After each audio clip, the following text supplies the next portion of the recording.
Basically what it is, it's the only known mechanism by which the brain is able to essentially overwrite old learning. So they're not crazy, they're functional. Yeah. The word is change, isn't it? It's people are changing as a result of this.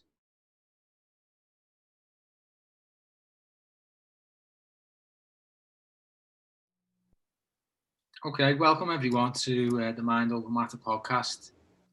Very pleased to have on this podcast someone who's been threatening to come on and do this collaboration with me for a very long time, and it's good that we've actually got round to doing it after long last. His name's Alun Parry, and he's director of the Liverpool Psychotherapy Practice, and we've had a couple of conversations recently about some really interesting methods / mechanisms that have become known about in the world of psychotherapy that Alun has incorporated into his practice, and has had, well, what he said was it's changed the way he does his practice or his therapy. So welcome, Alun. Welcome to the podcast. Yeah, thanks for having me, David. Yeah, it's good to be here. Yeah, it is, as I say, after long last. Me and Alun have had a meeting of minds over certain other things before, and just a bit of background information on Alun.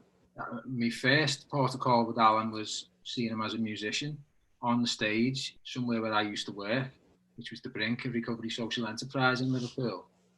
Alun's been a folk singer for a long time, released lots of music, got lots of followers and fans, and that was my kind of first interaction. And then it moved on to a bit of a tutor role. Alun put a course together online just around the time I was wanting to make my first record, and I made some use of a course Alun put online about being your own record label, doing everything from scratch, which was really helpful and helped me get to the end of the project. So that was that. And then we found, we had mutual interests in things like NVC, which is nonviolent communication, an amazing philosophy and method by Marshall B. Rosenberg, which I encourage people who like this channel or watch this channel to have a look at. Very, very interesting. It's all in the way we say things and how we express our needs or don't express our needs, which can quite often lead to conflict. So Alun's really well versed on that and has taken his own classes and workshops. So again, these are just some of the areas that we've covered so far. But Alun's got some passion in a subject, as I say, called memory reconsolidation. That's what we're going to start talking about today. But before we even get into all that, just a quick, for myself and our listeners and followers, how are we actually doing at the minute, Alun?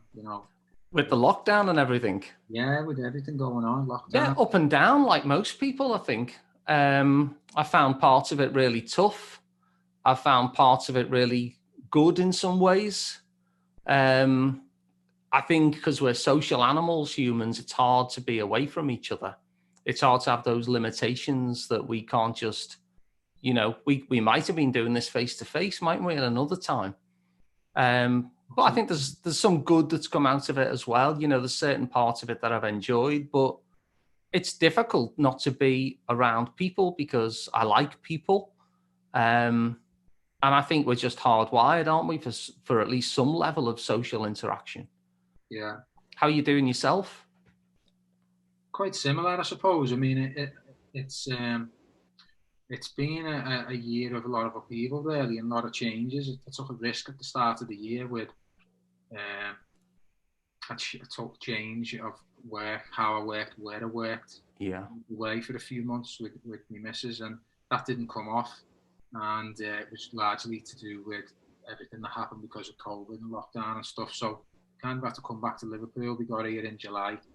And for the first time in a long time, I'm just in that period of deciding what the rest of my life's going to look like. Wow. Or removing, as I've been finding some success in removing the need to want to make it happen in a certain way and rather maybe being taken on the journey and seeing what comes. Of course, involves a lot of trust. But similar to yourself, social animal. I like me alone time, but I like to be around people. But as you said as well about there has been some good things that have come from it. A lot of creative material, and this podcast this particular one is a good example of maybe how we've been able to make something happen quite easily. Not too long after deciding to do it, whereas the logistics of everything else, really, if we've gone with the old method.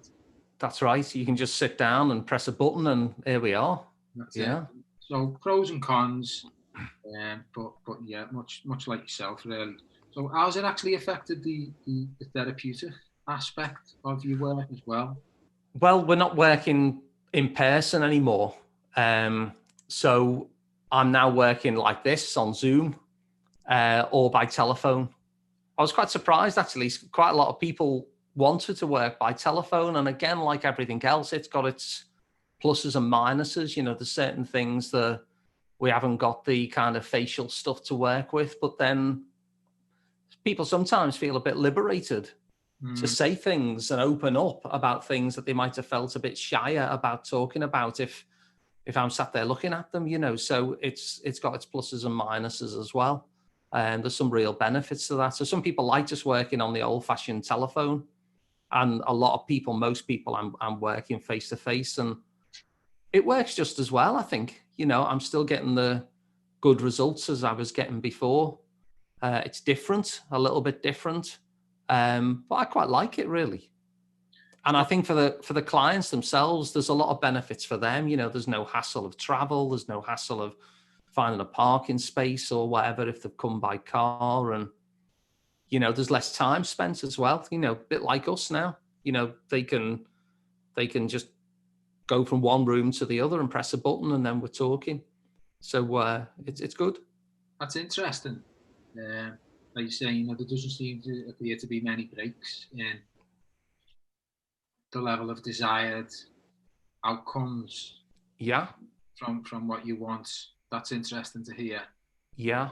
I suppose it's like, black and white TV versus colour TV and HD TV, It's a different form of each, but each with its pros and cons.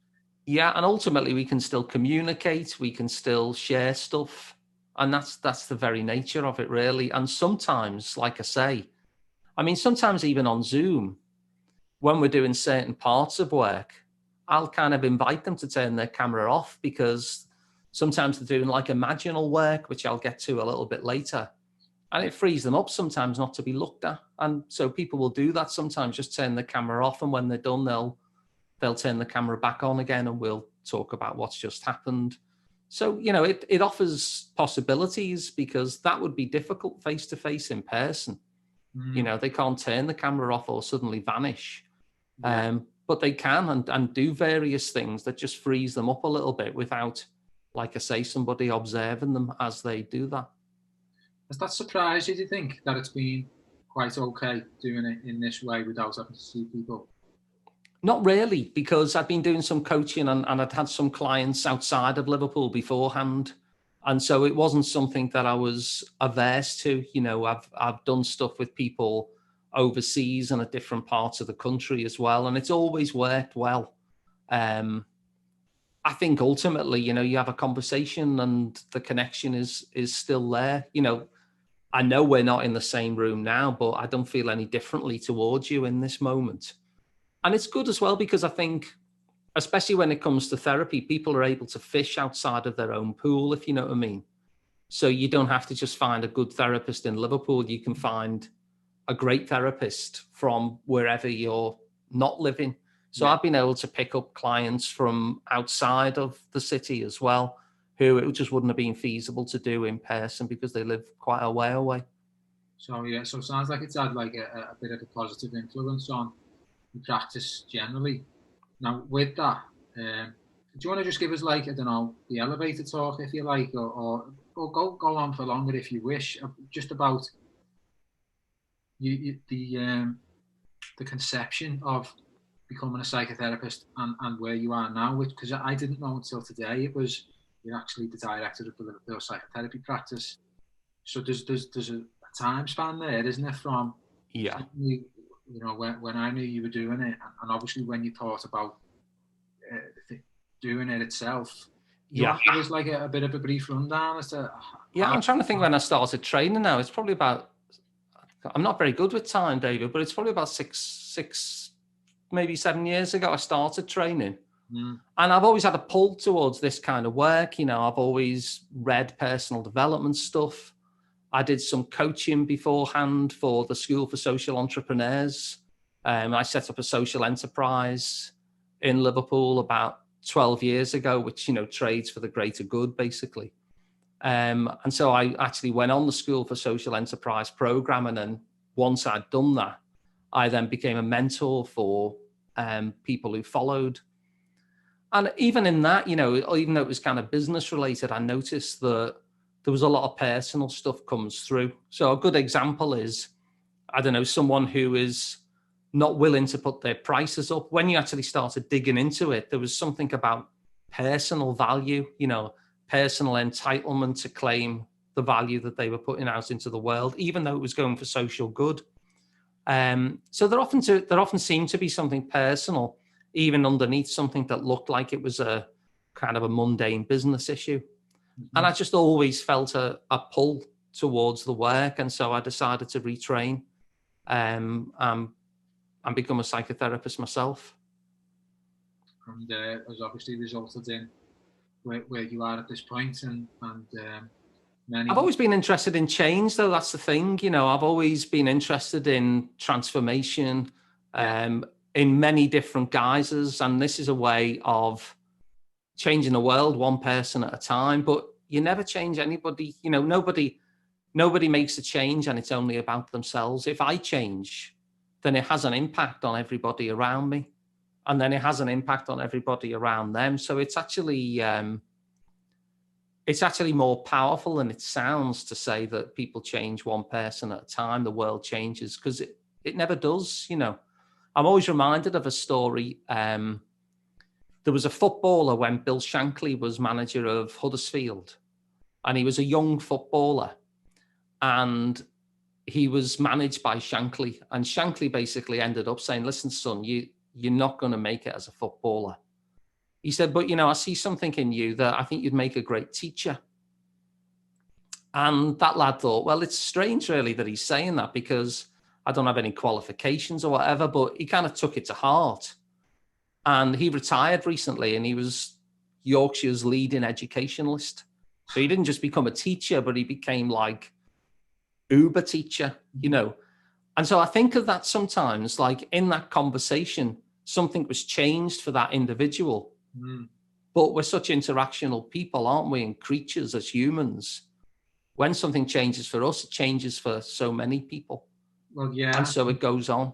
I'm so familiar with that coming at it from another angle in terms of it's like the Buddhist interpretation of existence and people and things, and the notion of interdependence. Yeah. You know, everything is connected to everything else in that manner. You know, there's nothing. Absolutely. There's not one isolated entity anywhere. You know, it's purely a practical tool to be able to isolate something for scientific purposes. Yeah, it's one of the 3 rules of physics in like the major book that when you start on your physics, they mentioned that is not ever possible to observe anywhere. However, they're going to treat all of the study as though things can be isolated, so that results can be attained. But there isn't actually an example of anything isolated from anything else, whether it's in time, space, reactions, other people, how it, the world around us, where food comes from, how it changes, grows, passes through our body, it's emitted to the atmosphere and absorbed and breathed in by other people. All these weird and wonderful, it's a whole big web of interaction. And it's good to hear you put it in that sense, in a personal transformational Well, there's been studies on this as well, David, hasn't there, whereby, you know, they've done something where somebody simply holds the door open for somebody, and that increases that person's chances of opening the door for the next person. And so, of course, that increases the chances that they do it, and so it goes on. Yeah. And so that's just like a small example of it. Yeah, and then obviously, it's like you're saying, there's somebody who, if through the benefits of a psychotherapist, they are able to change massive parts of themselves. Yeah. There's an equivalence then, isn't there, with how that might affect those around and other people. Very familiar with that through the recovery stuff, obviously working in the brink and being around people in recovery and certain methodologies of recovery, and that's massive in that world as well. Usually in like families, you know, that what they say is when someone heals, what might inhibit the healing is the people around them unwilling to accept the healing in the other person. Yeah. Consequently, when there is a healing, or when that person pushes through and makes that progression, the rest of the family change with it as well. Yeah. You know? So and they call it a family problem, or even a community problem, and you can go on and on and on. You know. Absolutely. Yeah. But yeah, very interesting that. Okay, so as I say, for the people listening or watching, we decided to do this based on something really specific, and we could go all down the houses on all kinds of topics, and I'm sure probably will. Yeah, probably will. Yeah, well, but there was something very specific, and I think I was drawn to it because when you said it, memory reconsolidation, I had an idea that it might have been actually another couple of things. You know, usually you might throw something at me and I go, "Oh yeah, is that this? It's got something to do with this." And there's a bit of a how we start talking about things. But with this one, you said no, it's neither of those. It's whatever it is. So let's unpick it a bit. Memory reconsolidation. Okay. Yeah. What is it about? Well, it was only discovered 20 or so years ago, so it's very, very new. But basically what it is, it's the only known mechanism by which the brain is able to essentially overwrite old learning. So in the sense of like how I would apply it, some of that old learning is what we do in response to trauma, how trauma shows up in our life today. And so it's the only known mechanism that the brain has. So what they used to think before these experiments were done, and 20 years ago is nothing really, because you discover something 20 years ago, and then you have to play around with it a little bit. Like, what does this mean? Can we replicate it? So you're messing around for about 10 years. So this is really, really fresh stuff. And it's so new, really, that most psychotherapists don't know about memory reconsolidation. And so essentially what happens with it is that you end up with transformational change. So what we used to think about the brain is, I don't know, let's say you're standing by a bush and then a lion suddenly jumps out at you. Your brain wants to hold on to that information. It wants to learn that if you stand near a bush like that, you might actually be in danger of being pounced on by a lion, because of course your brain's just trying to keep you alive, basically. So something as significant as that, the brain does actually hold on to it very tightly. It's really reluctant to let that learning go because it's a significant event that's happened. What they found in the labs in terms of the neuroscience stuff is that there actually is a way to get that stuff to be rewritten. So it's almost like in the past they thought it would file that away in the brain and it will throw away the key. And like, that's it. So you're stuck with that for life. You're stuck with all those responses to that trauma for life. So what the labs discovered in the neuroscience labs 20 years ago is that actually there is a way to go back in again and rewrite the responses to that. And the important thing about rewriting the responses to that And what I mean by transformational change is that it means that relapse isn't possible when memory reconsolidation has taken place, that the change is durable, like it lasts, and also it doesn't require any effort in order to maintain the change. So what psychotherapy tended to do is almost like create a competition. So you'd have the old system, if you like, the trauma response system that your body has learned to respond to, and the beliefs all around that. And that's kind of stored in one part of the brain, if you like, a number of synapses of the brain. And so what therapists would do is do something called counteractive change. In other words, they try to offer you a different path. So this path is still there, but you'll try to do this different path and essentially try and make this path strong enough so that pretty much what you start doing is taking this new path rather than the old path that was getting in your way. So do you mean like, so is that like the formation of new habits and stuff like that, or new responses? That's right, yeah. Yeah. So you're basically standing at a crossroads. The old way is still available, that route is still available, but we kind of train ourselves to take this new route, which is healthier for us, which is more useful, which is more resourceful, which gets us our needs met more effectively. The problem is, under an extreme amount of stress, we tended to relapse back into the first road again. So the difference with memory reconsolidation is it completely overwrites that first road.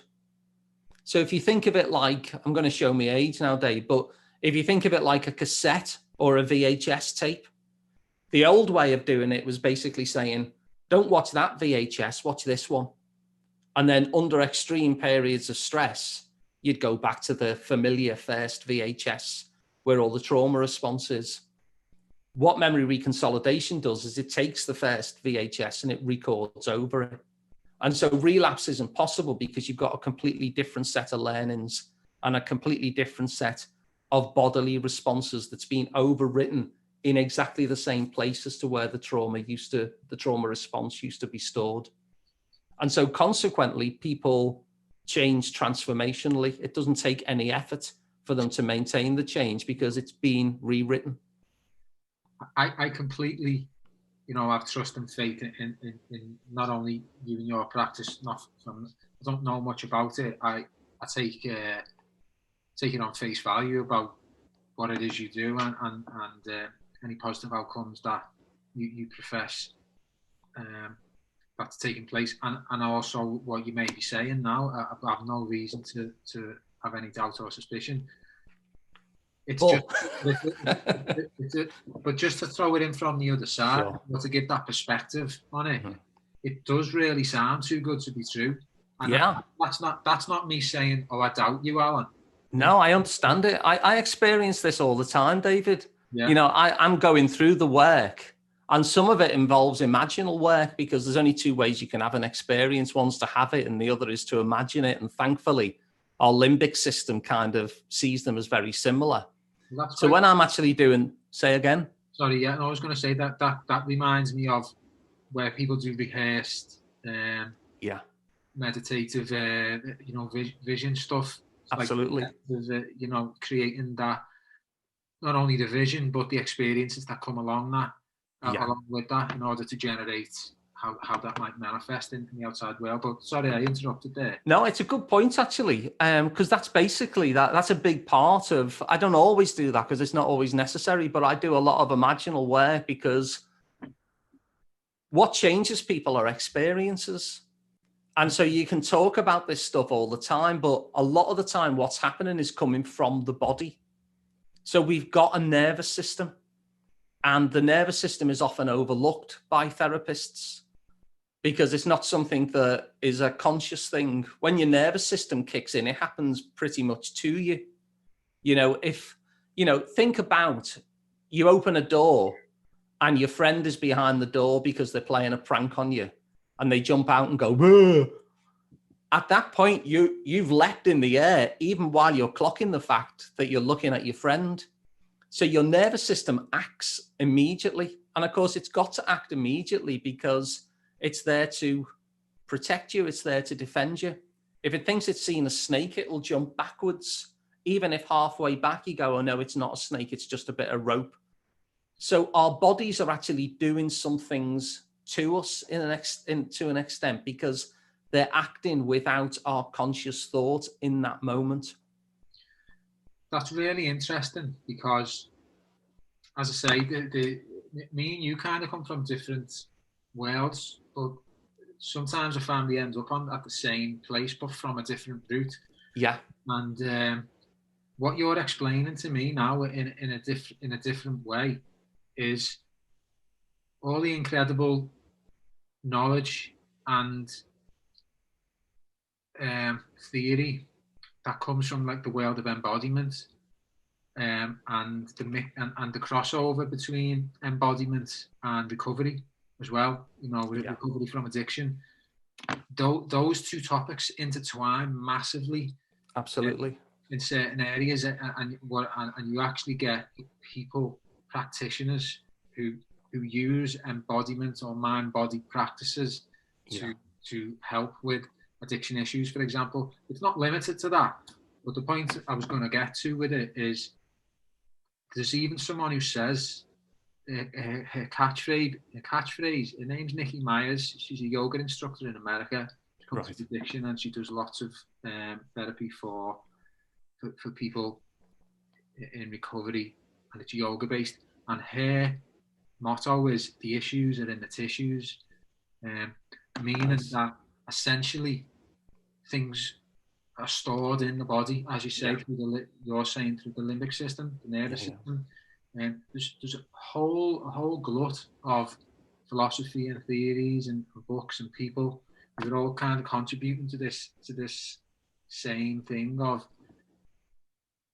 the way we are is because of our experience, because you rightly say, and the way back out, the way to change is to address it on where it ultimately rests, which is in the body itself. Right. And it's just so interesting that you've mentioned it and that you've explained it in that way. With so much about that having been done in different areas, and I'm sure lots of the people listening or watching who have interests in embodiment are going to take some real positives and some additionals from what you're saying. Well, where I'm coming from is a guy called Stephen Porges. I don't know if you've come across Stephen Porges at all. I'll take his name down. It's spelled Porges. Okay. And he's nothing to do with psychotherapy, although psychotherapists have spotted his work and realized that it's, it says something to the work that we do. But what he used to do, I think he was a medical researcher, and he was working with actually when children are born premature, basically. So he was studying their nervous systems because he was trying to predict which ones were in danger of not making it. And so one of the things that he came up with is this thing called Polyvagal Theory. And Polyvagal Theory basically talks about how our nervous systems physically work. So again, it's not a psychotherapy thing. It's just how our bodies work. And so we've got this thing called the vagus nerve that goes from the back of the skull, basically. And it wanders all the way through the body. It's why it's called vagus, like vague or vagrant. It's like wanders around. Yeah. And what he noticed is, what he found, his discovery is that it splits into two. So we've got the sympathetic nervous system, and that's the thing that speeds us up. So if we see the lion, that's the thing where our bodies will respond very, very quickly in order to motivate us to be able to run away from the lion or fight it off. So then you've got the parasympathetic nervous system, like a parachute, para meaning to slow it down. And that's actually split into two. So you've got the kind of, I'm okay. Me and you are having a chat now. You don't look as though you're cross with me. I don't look like I'm cross with you. So our nervous systems between each other, we feel okay. We probably feel quite safe in this moment. And so we're in one part of our nervous system, which you might think of as green. It's the health and restoration one. I'm not in danger, so I can just My nervous system can get on doing with all the other things that it does, like digesting food and you know, changing my cells over and whatever it's getting up to. But when we're in a place of unsafety, we will either go to that other place, you know, like the spike, if you like, where what happens is our nervous system really energizes and our hearts increase and the blood is sent to our muscles so we can fight off the lion. Because the aim of that is to solve that particular danger. But if the danger feels so overwhelming, we'll shut down, which is the third state. So before Stephen Porges, people just thought it was fight or flight or you were okay. But he actually established biologically in the body that there was also this shutdown element as well, which people will recognize from feelings of depression, for instance. But where it's biologically useful is, well, you see it in animals, don't you, when they play possum? They'll just freeze and fall over or whatever, and it might confuse the predator. Or they might even think it's dead and they'll go and get their cubs to have the meal, you know, and in which case they kind of scarper off. So the reason why I'm saying this is because our nervous system's job in that sense is to respond to our lack of safety.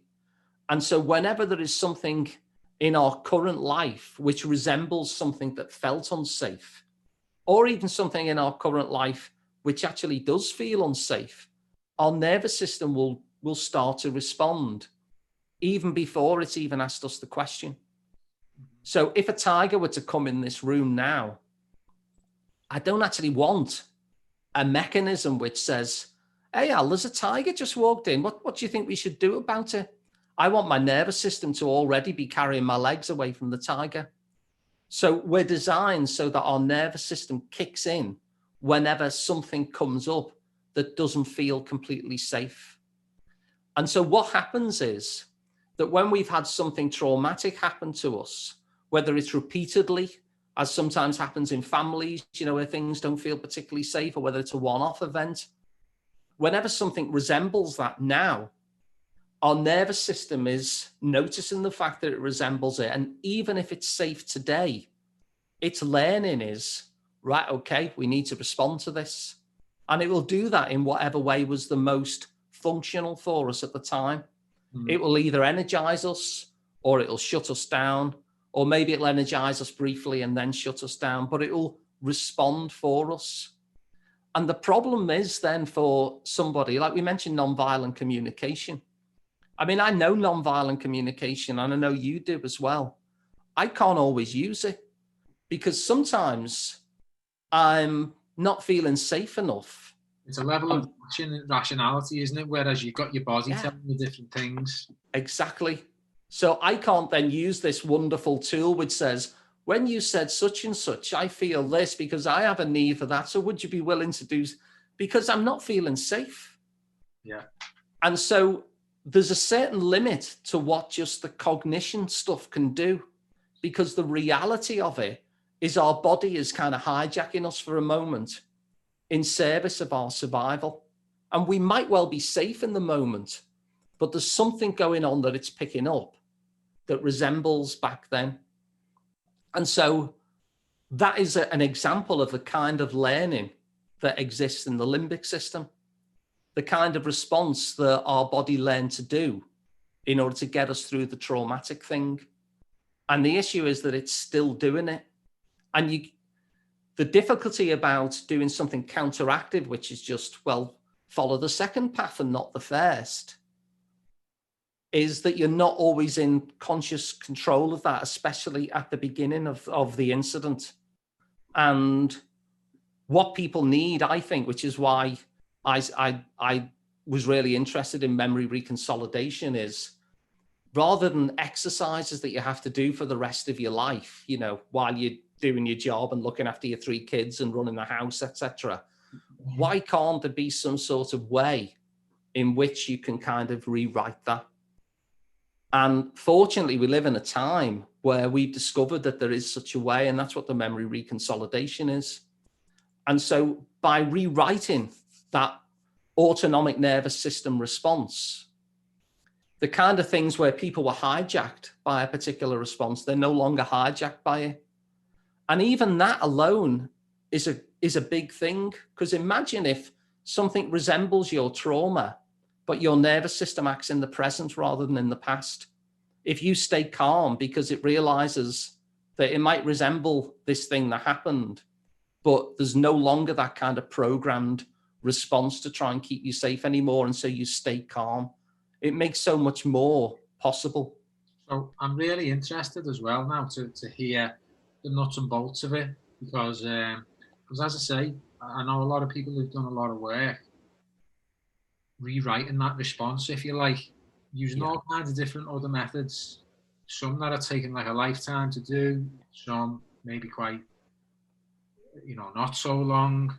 Lots of really intensive working with trauma, and we're not long out the back of the embodiment conference, which has just been online, which making a lot of other friends and people I know, people who maybe like the channel. Millions of people worldwide watched that. It was the biggest one ever, with hundreds of different people and practitioners all talking about this. Yeah, this is the thing. It's so the commonality is it's resolving trauma, basically. Let's put it that way. Yeah. We've also touched on where that can be. I mean, that can be taken like in a less intense example. Let's say in a situation which might make you anxious. Yeah. It's like a sliding scale of trauma, isn't it? With maybe mild anxiety being kind of low at the bottom.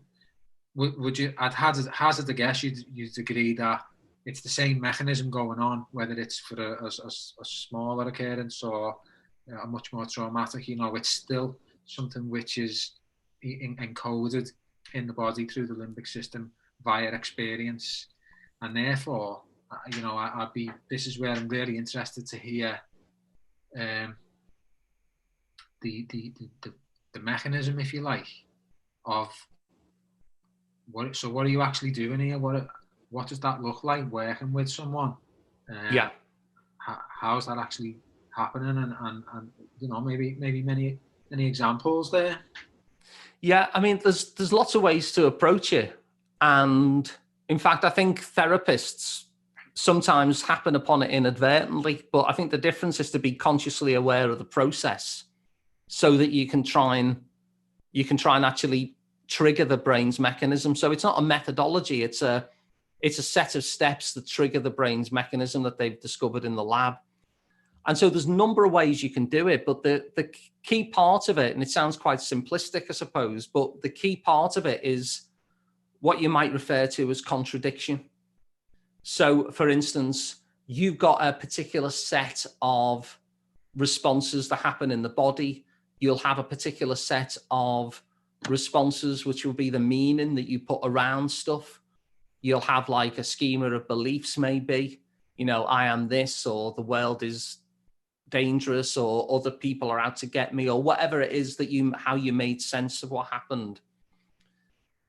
And so part of the work basically is, let me rewind a little bit.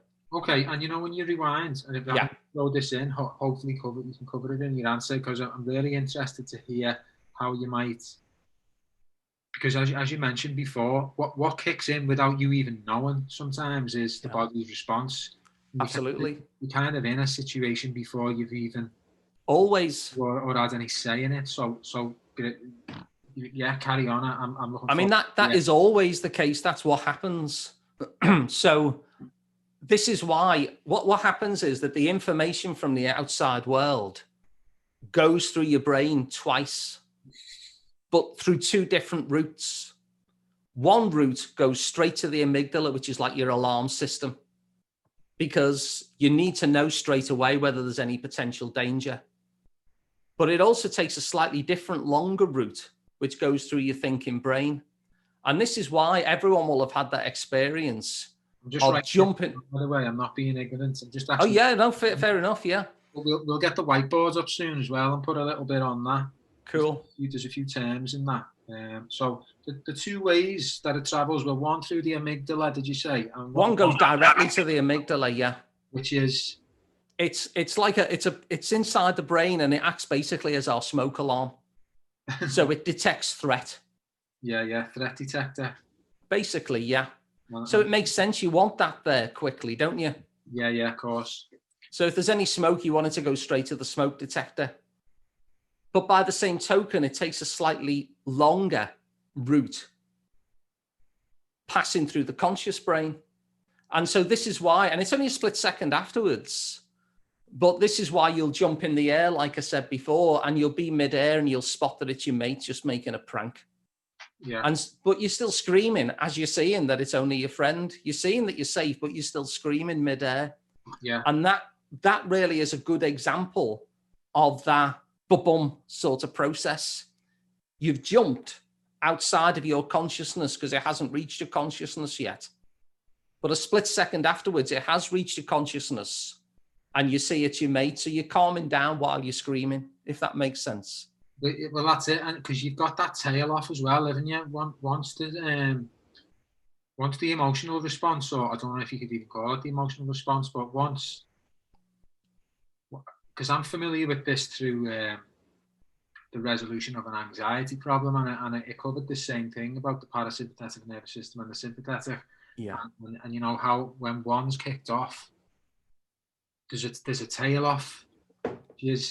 No matter sometimes how much you're telling yourself not to be scared of, that's still running.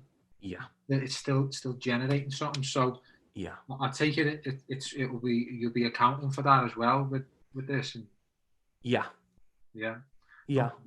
Well, the thing I was going to rewind on. Yeah. Let's think of these nervous system responses. They're not crazy. They're functional. Yeah. They make sense.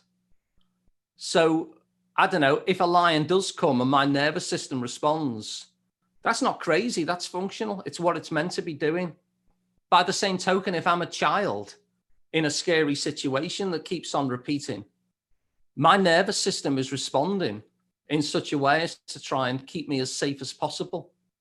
So whatever that anxiety is, whatever that alertness is in that situation, well, that's not crazy. That's functional. And okay, we might then carry that into adult life, even when we are feeling safe, but still it's functional.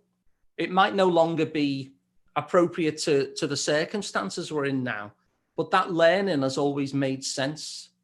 So the way I always view anybody who comes to see me is whatever is going on that you want to change, it makes sense. And so I think that's a really important principle, because people can be labeled with this, that, and the other, or assume that they're crazy or whatever. But I always start off as a starting point. Whatever's happening here makes sense. And what I'm often looking for here is, what is the thing that is kind of producing that thing that they don't want? So there's something that they no longer want to be happening in life. So much so that they're coming to see me, you know. So there's a lot of motivation behind this. So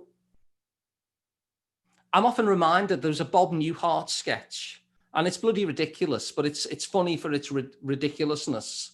Someone goes to see him and he's playing a therapist, and she describes what's going on.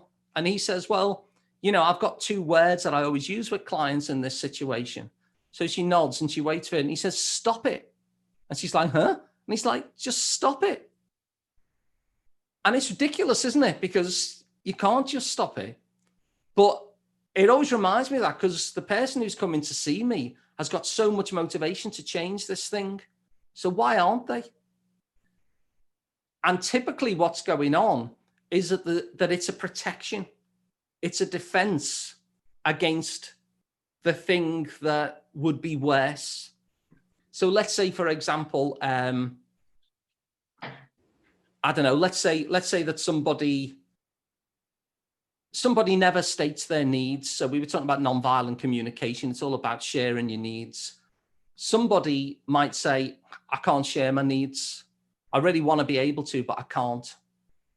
But when you look into it and kind of, you know, if you take the stance of, well, it makes sense that you're not sharing your needs, we just don't know why yet, you'll find that it's a protection against something which is a much worse consequence. So they would say something like, if I allow myself to share my needs, this terrible thing will happen. So can you imagine, for instance, someone who's raised with, I don't know, a domestic violence household, for instance, where every time they share their needs, that can rock the boat sufficiently that the whole house goes into uproar. Well, they're carrying that. And so this huge desire to be able to share their needs so they can get their needs met so that their life can improve is actually hampered by the scare that they're protecting against. Mm-hmm. So if you go back to when they were younger, they weren't sharing their needs because it rocked the boat sufficiently that somebody got battered. And so their refusal to share their needs now as an adult is still kind of being produced by this underlying scare of these bad consequences. Yeah, it's a learned behaviour it's got actual coding in the brain, like. But it makes sense. Yeah, it makes sense.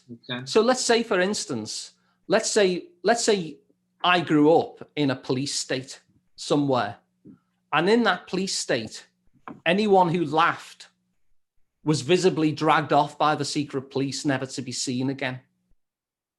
Do you think I would laugh in that situation? The crazy thing would be to laugh. Mm-hmm. And so even if I then moved away from that, I managed to get out and I was in somewhere where you were allowed to laugh, there would be something in me that was scared to laugh, even though I was allowed to. And so I might come and then say, David, I really want to laugh, but it's actually a protection and it makes sense why I'm not. And so I always start from that vantage point. Yeah. This makes sense. So once you realize that it makes sense, I think the key is to find, what is the thing, what is the bad consequence? Because that bad consequence is the thing that's being defended.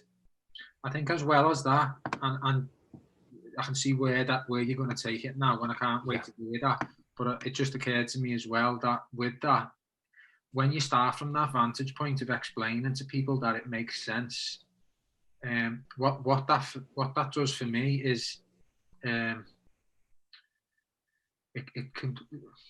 exterminates or at least lessens the huge amount of judgment that people have towards themselves for feeling that way, which absolutely can actually then be the one of the obstacles in the way of transformation, dealing with the judgment of themselves for being like that. Once you explain to them that it makes sense, there's another obstacle out the way.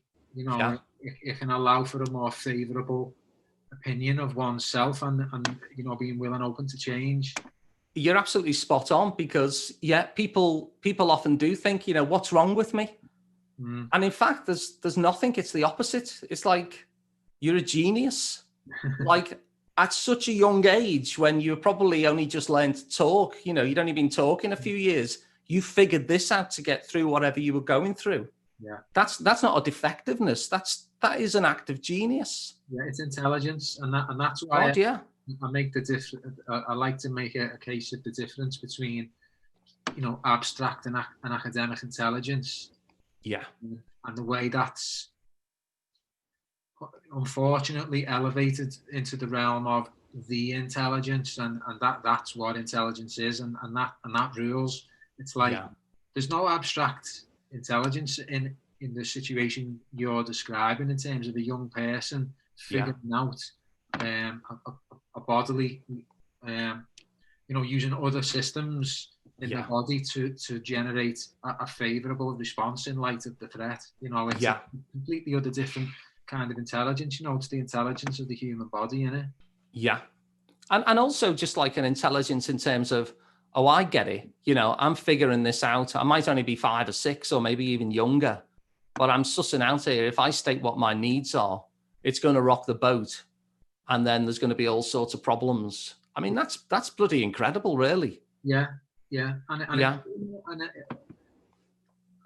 don't imagine, I'm only using myself as an example, but I don't imagine that it doesn't actually play out as a linear thought process either. It's not like, if I do this, no, it's like it's instinctive.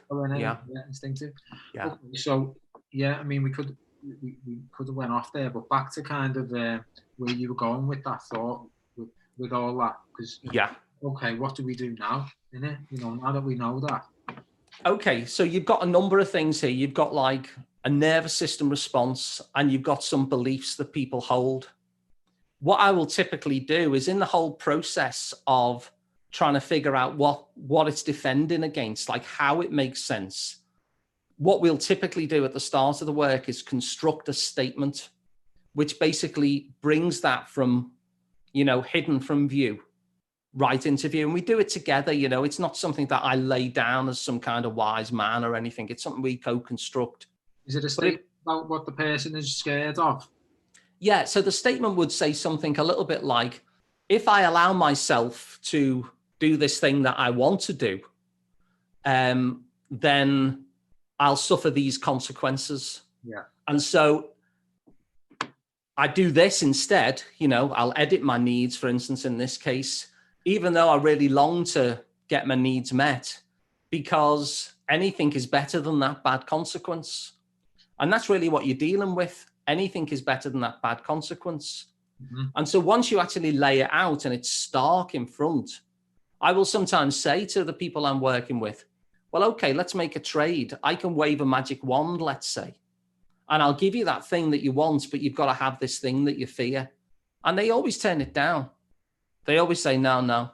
So if I were to say, you can have that thing, but you'll have these bad consequences that you fear, they turn it down, which kind of proves the statement. Yeah. And they are basically living it, the turning down, because they believe the fear that they learned back then. And so therefore they continue with that defense mechanism. So once we've got the original statement, we both know what we're working with. We're working with the reason why it makes sense, the fear, if you like, of those consequences, the belief systems that come around that, the nervous system responses that shut people down again. So if you think of, say, somebody who won't take opportunities because they have some sort of belief in terms of the consequences, like, I don't know, people won't like me, or, I'll fail, or whatever it happens to be. When they go to take an opportunity, their nervous system will be crying out against it because it's recognizing the danger that it initially protected them from. Mm-hmm. And so it's important, that step, I think, anyway, to get to what we're really working with. Now, once we know that, well, a couple of things might happen. What I'll often do is I'll write it on a whiteboard, the statements, and then they'll take it away. And it's not homework. And I say, like, no real energy behind it, but you've done the work to bring this into your awareness. So check in on it and just integrate it. Sometimes people in the reading of the statement through the week will just find that it begins to break down a little bit. And it sounds strange, this, but they'll be like, that's nonsense. That part of them that just doesn't buy it anymore. Yeah. And that's like the easier part of it. If that happens, it might just fall away naturally, because the key to memory reconsolidation is you get the target learning that you want to change, basically, the thing that the person believes and how the body responds. Mm-hmm. And you try and do the opposite of that. You try and give them the opposite of that, so that the brain has got sufficient enough of an anomaly that it kind of freezes and takes notice. And what happens when you do that, when you activate the initial target learning and then kind of disconfirm it, in terms of the neuroscience stuff again, that's the thing that makes that part of the memory system writable again. Because like I say, the brain holds on to this stuff because it wants you to remember this dangerous thing. And it's in that process of disconfirmation that it becomes writable. So flesh out that for us a bit, the stage of disconfirmation. What does that look like? What's happening there? Because that seems like really key. That seems to be like... It is key, yeah. Where the magic is happening. Yeah. So what...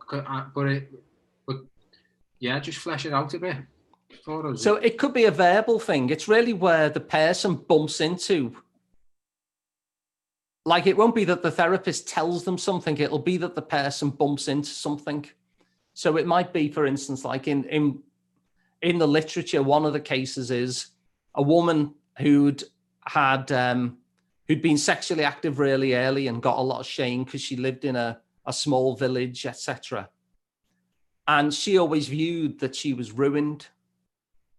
And so when this therapist, it wasn't me, as I say, it's in the literature, when this therapist dug into it, like, what do you mean by ruined? She said, well, I suppose by those standards, you know, going back to when I was 17 and I was facing all of this, ruined meant that I would never marry or have children. And the therapist just said, well, say that again. She said, I'll never marry and have children. And then there was like a little light bulb moment because, of course, she was married and she had children. Mm. Another example of this, I suppose, is I remember a client who said, the problem with me is that I'm not very good at job interviews. So I said, how did you get this job? And again, that little light bulb moment happened because they were like, oh yeah, I passed a job interview. So it's like there's two known issues that have just never connected to each other. And it's in that clash that sometimes what will happen is the old thing will just fall away. Like it no longer feels true anymore. And it's in that clash that it becomes rewritable. So what the therapist will basically do in that moment is just stay there and just move between these two things that are being held at the exact same time. Which is why sometimes when people see the statement and they're looking at it through the week, they're looking at it and thinking, I just don't buy that anymore. It doesn't make sense to me. It seems nonsense. Mm-hmm. And sometimes it will fall away in that sense as well. But what more commonly happens is that I will work imaginally with the person to create a disconfirmation. Okay. Like I said before, there's only two ways to have an experience. You either have it or you can imagine it. And it always seems an odd thing to suggest to people. I'm always a bit half embarrassed suggesting it, actually. You know, I like to, because it even seems odd to me that this works, but we know that this works. We know that we can create a feeling in ourselves by imagining something. Mm-hmm. We can even create skills in ourselves by imagining something. There was that, you know, everyone knows David Beckham, for instance, when he couldn't train anymore because his body was getting tired, he would visualize the free kicks. And there was a similar study from the world of sport around basketball. So it's quite a famous study. They split people into three groups. The first group got the ball. So they kind of tested them first, see how good they were, and wanted to measure their improvements. The first group, they got the ball and they would train every day with the ball, shooting hoops. The second group were not allowed the ball, but they had to visualize during the same time them shooting hoops. They weren't actually doing it. They were just visualizing it. And then they had a third group who did neither. They were like the control group. So the control group, they didn't improve by the end of the month at all, really. But the other two groups, the one with the ball and the one without the ball, had the same level of improvement. So our bodies, and especially our feeling systems, and that's what I'm headed to, really, our feeling systems, they will respond to an imaginal experience. So one of the great things about the brain is that it generalizes. It's part of its learning system. So when you learn to drink from a cup, when you were younger, you learn to drink from every cup. Like in that moment when you learn to drink from that one cup, you now knew how to drink from any cup. When you learn to open a door, every door was openable. So the brain generalizes. And so what we can do there is we allow the brain's generalization to actually work for us. So in any particular traumatic instance that might be representative, that might kind of stand out to the person, there will be certain things that they felt in that moment. And what the imaginal experience is designed to do is to give them the exact opposite, the stuff that they needed but didn't get.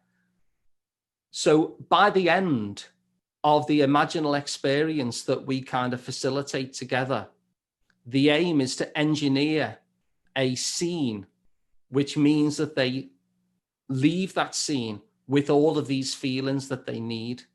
Typically things like feelings of safety, and it then depends on the person afterwards what they need you know, a feeling of being loved or acceptance or empowerment. Sometimes it's that their body needs to move, you know, within the imaginal experience because they were frozen at the time or whatever. But they emerge from that scene, which is similar to the original scene, but they can then change it. They're like the god of the scene. So they emerge from the scene with exactly what they need. Now, obviously, this takes a little bit of a while just to kind of build it up, because we'll construct the scene a little bit like what would happen then. And we'll kind of come up with a list of needs and feelings that they will come away with. I'm guessing that the going to the extra care and trouble in this phase is crucial, because I'd imagine that any lack of success with the method would be a result of having not sufficiently generated feelings strong enough, you know, to carry it through, or like the right ones. So I'd imagine this is where it has to, the specificity is crucial at this point. Yeah, that's right. And also the whole process is that the old feeling has to be activated at least to a small extent, and then followed up by the disconfirmation. It's those two things together that make it writable. All right. And so what happens is that, well, I've noticed with my clients that things change for them after that, but also crucially, and what I often watch out for, are the things that people can't control, the autonomic nervous system responses, like people getting very angry or people blushing even. You know, you can't control a blush, can you? But after this, people who blushed and then therefore felt weaker are no longer blushing in those circumstances. And so there's all these signs there that these things have been overwritten because those nervous system responses are no longer happening. So what you're basically trying to do is take some activation from the old learning and then give people what they actually need by constructing a scene that is similar, but gives them a completely different set of feelings because you just edit it according to what the person needs. So in the session, what will happen, like we'll have built the scene and then they get the chance to experience it. And so that probably it doesn't take that long actually, but it's important that they take the time with it. So it might take somewhere between 5 and 10 minutes where they're just silent and they're experiencing it. Sometimes in that first draft, they'll be changing it in the experience, which I think is fascinating because they're responding to events as they're happening, even though they're imaginal, which just shows how vivid this is. And what will sometimes happen is, like, afterwards, I will then go through, you know, so did you get that feeling of being included? Did you get that feeling of empowerment? Did you get that feeling of safety? You know, whatever they said that they'd need. And there's a process for kind of building that list. And then if there's something that's been missed, they might say, well, I got most of those, but I didn't really feel included in this scene. And then we can say, well, okay, so what would you need to change in the scene that would give you that? So it's the fine tuning, really, isn't it, of the experience? Yes. You know, because you I mean,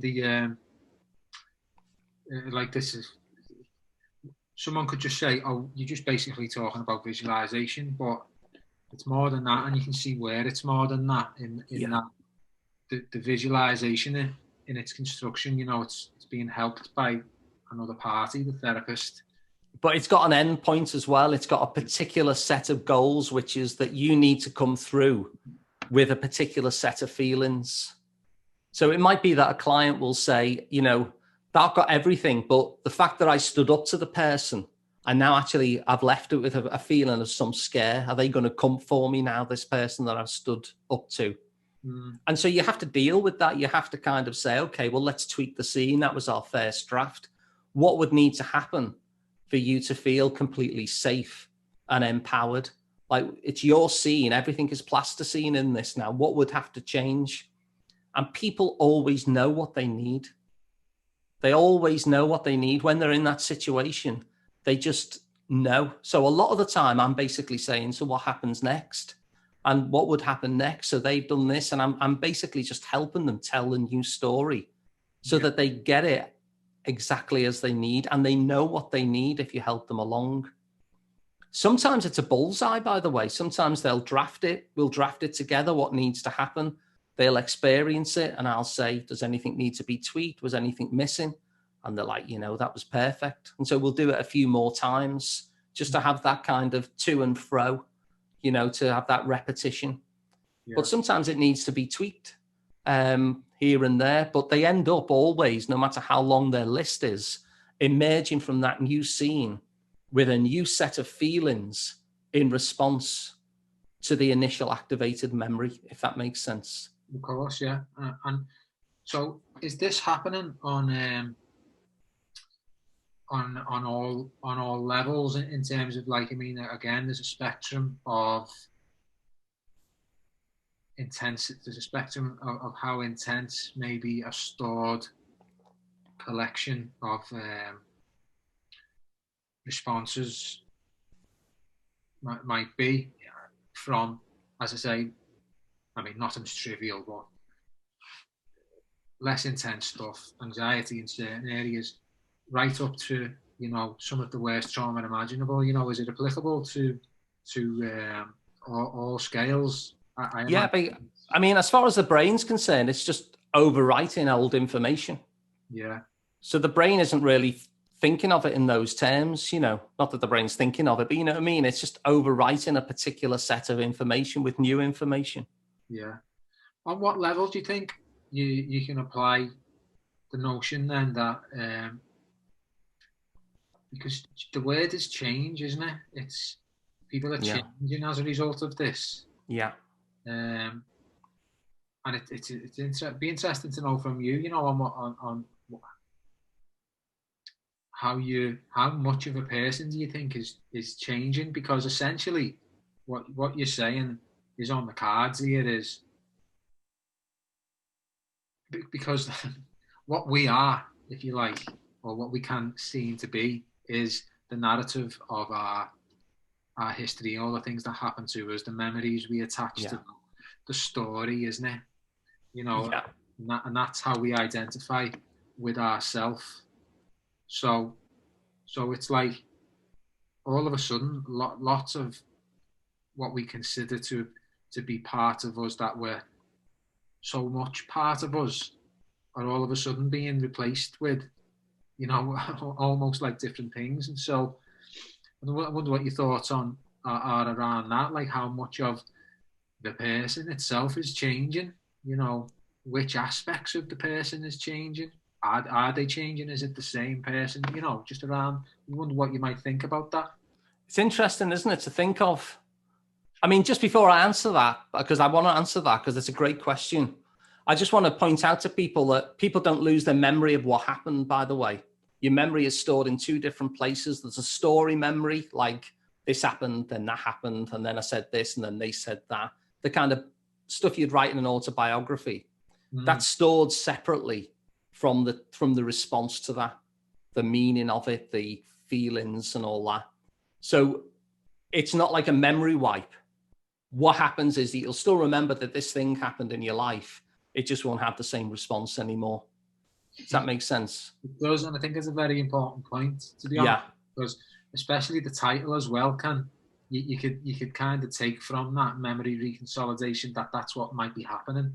It might be like, deleting aspects and I suppose it might have been why I asked the question, and for those wondering as well a little bit more about that aspect. So it's not like you're wiping your memory.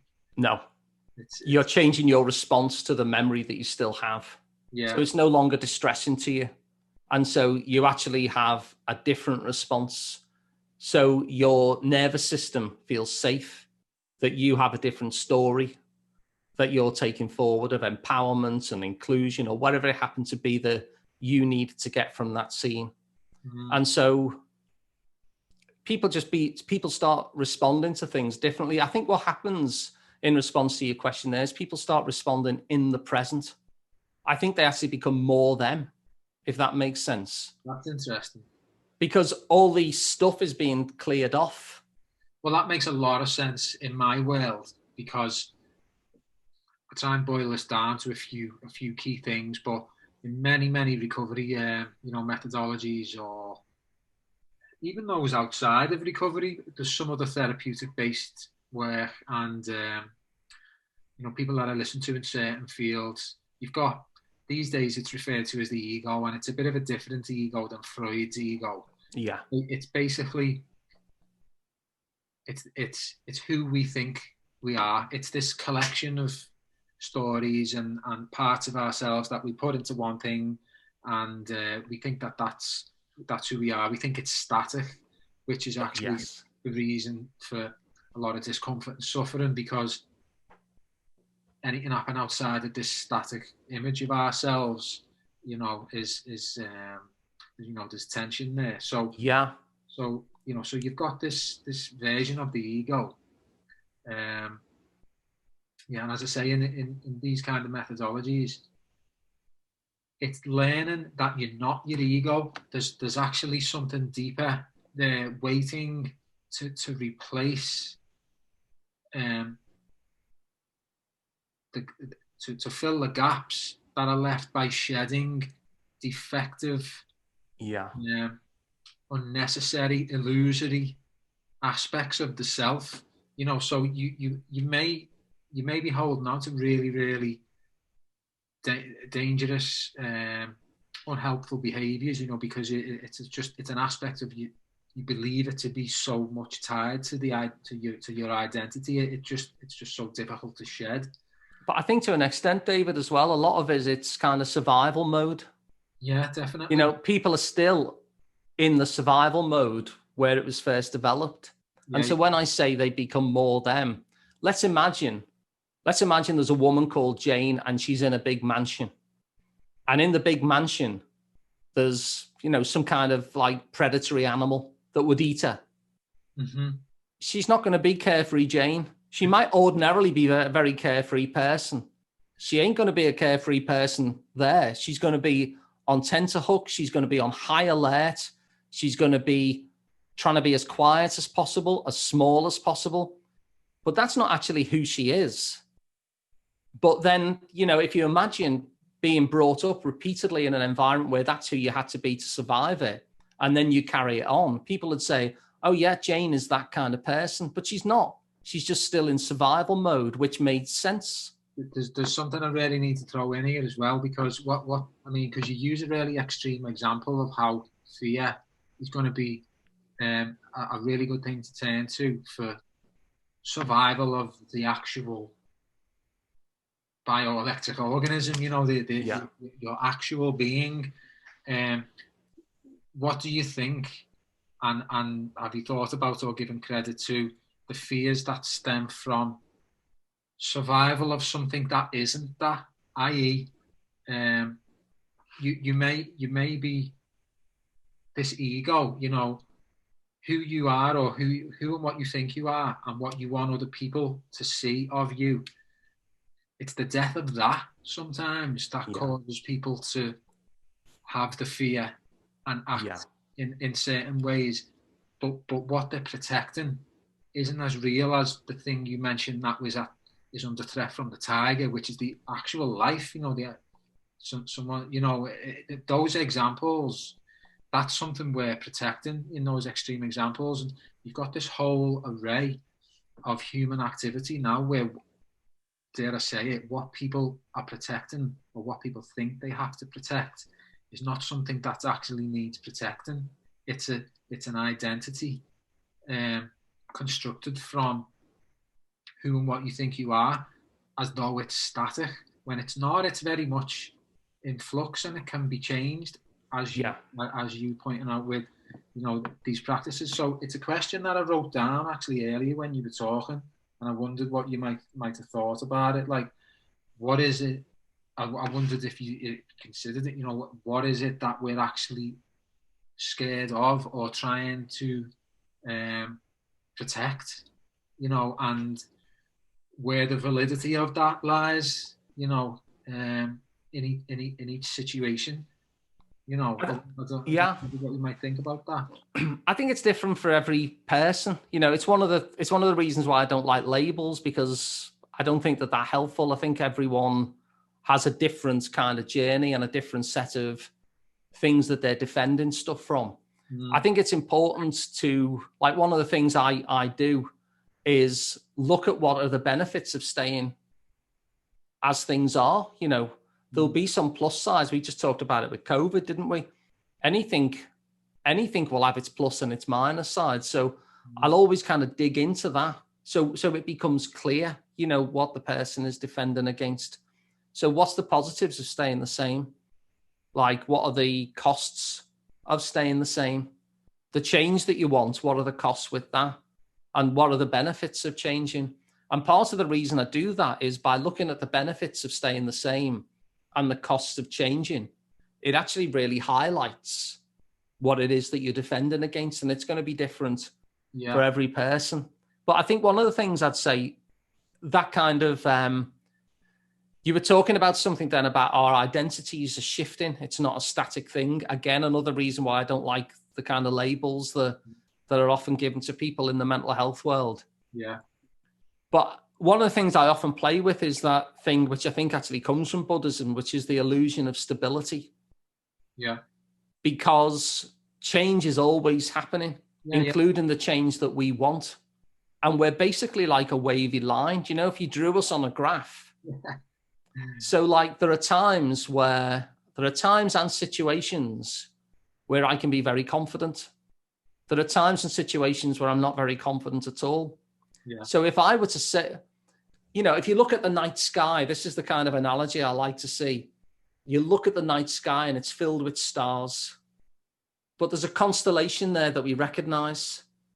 And so what we see is the plow. And we look at the night sky and we see the plow, but we miss all the stars that are not the plow. And I think we do that for ourselves sometimes. Mm-hmm. We have ways of thinking of ourselves and describing ourselves, some of which are kind of will put ourselves down and will limit our abilities and miss all the other times. Yeah. It definitely we box ourselves in with the construction of the self-identity. Yeah. And that, you know, because all of a sudden it's like, oh, I'm this, as though it could ever be static and unchanging. When as you say, there's no such thing yet. Everything's in motion, everything's flux, and therefore, you know, identity isn't solid. But that's what I like what you said about when we were talking about when we moved on from saying that it's not wiping the memory or what is it that's changing in the person, because it's just newer aspects of the self coming to be as the others move out the way. And as I say, in methodologies I'm used to, it's not so much about having a definite a version of a new you want to be, because that's all still self-constructed. You know, it's still static. It's very much like in a box. It's just once some unhelpful things are removed, something greater or deeper or better naturally comes and takes its place. You know, like a new response, which is kind of like, there is similarities with what you're saying about the change that's actually occurring, because you're saying, you know, this, when you said the person knows. Yeah, they know what they need, definitely. That's it. That's like a bit more of like, I don't know how to put it other than a bit more of the real self coming through, if you want to call it that. Yeah, it's almost like there's you, and then there's all the not you bits that you've had to add to get through things. Yeah, massively. With that, I like that way of putting it. Yeah. Okay, so I mean, I hadn't even noticed we cracked on for like an hour and a half. We got through some really good stuff. We did talk beforehand about maybe making use of the whiteboard for anything. I like to throw that out there. If you feel like there's anything that you haven't covered, or still want to cover, or want to put anything in another way, feel free. I mean, is there anything that you'd want to maybe put down on a whiteboard for like visual purposes for anyone looking, or at anything? I'm not sure that there necessarily is. Like I would have mentioned it at the time, I suppose. No, I think I'm okay on the whiteboard for the time being. Yeah. That's fine. Yeah, Yeah. that's great. I think we Oh, covered a lot of ground there anyway with that. yeah, and the other thing I just repeat is that memory reconsolidation is not a method. So what I've kind of constructed in terms of my therapy is almost like a method, I suppose, a way that I do therapy with people. It's quite flexible, Yeah, but I'm always trying to create that disconfirmation or allow people the experience of bumping into it. And yeah, so I'll use Imaginal work because it seems a nice way of just creating an experience that provides you with something else that you really need. yeah, But it doesn't have to be brought about that way. You know, there's a mechanism which basically says activate the old target learning that wants to be changed, create some sort of disconfirmation. And lots of different therapies could do that in lots of different ways. Bump them up against each other, you know, repetitively for a short while, and then the memory reconsolidation should occur. It's fascinating stuff. It's really good to have it fleshed out and see how it works. And it's good to know you've been making some progress in that with clients, and good luck to you and them. You know, clients now and in future with that. It sounds like it could be of benefit to people. So, well, I hope more therapists, because like I say, most therapists still don't really know about it. So I hope more therapists pick it up and start, you know, finding ways to deliberately work with that particular mechanism, because it really is transformational. And one of the things that led me towards it, I suppose, in terms of my reading and foraging about, is I've never been a fan of that kind of model of psychotherapy that you often see in kind of films based in New York, where the therapist's job is to keep hold of somebody for 20 years. You know, I wouldn't even want someone to renovate my kitchen that slowly. You know, so in terms of like the personal change we need, I'm always trying to think, how can we get the change for this person as quickly as possible? Like not so that they feel rushed, but I just don't believe that people think, you know, I'd really like to change, but not for 20 years. I think if people end up in, you like talking to me, they'd like it as quickly as it could possibly be. So I've always been looking for things which would bring some transformation on the quicker side, rather than this endless, you know, I'm going to be with my psychotherapist for 20 years. I don't want people to go through that. And that's part of where I was coming from when I found memory reconsolidation, because you can work to a very specific, definite mechanism to try and bring that about and bring a transformation. Because I also don't want people then having to put in loads and loads of drain and effort and energy for the rest of their lives to maintain this change. And what I see with clients is that it just falls away. And sometimes, you know, if I talk to a client about something that had been a problem before, they will look at me kind of a bit bizarrely, like, what are you on about? Because it's no longer a feature of their life, if that makes sense. Yeah, no. And so when I ask about the old problem, that, you know, there's a moment of confusion where they're like, what problem? Because that's how we are, aren't we? Once something falls away, you know, it no longer takes our attention.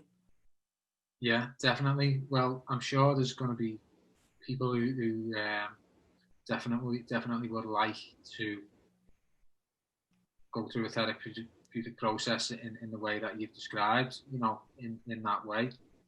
And so it's a good question to ask the therapist then, you know, to ask them to give you some sense of what memory reconsolidation is, because if that's what you want and you're looking to pick a therapist, that might be a good question to ask if you're looking for that transformational change where relapse isn't going to happen because things have been overwritten. So, you know, if people are thinking that they want therapy, and I don't know where people are going to be watching this and stuff, but that'd be a good question to ask a therapist. If you're wanting this kind of thing, you know, tell me a little bit about memory reconsolidation, because they might not know. You know, the chances are that they won't know, I suppose, because it's still quite a young thing and it's still kind of filtering its way through the community.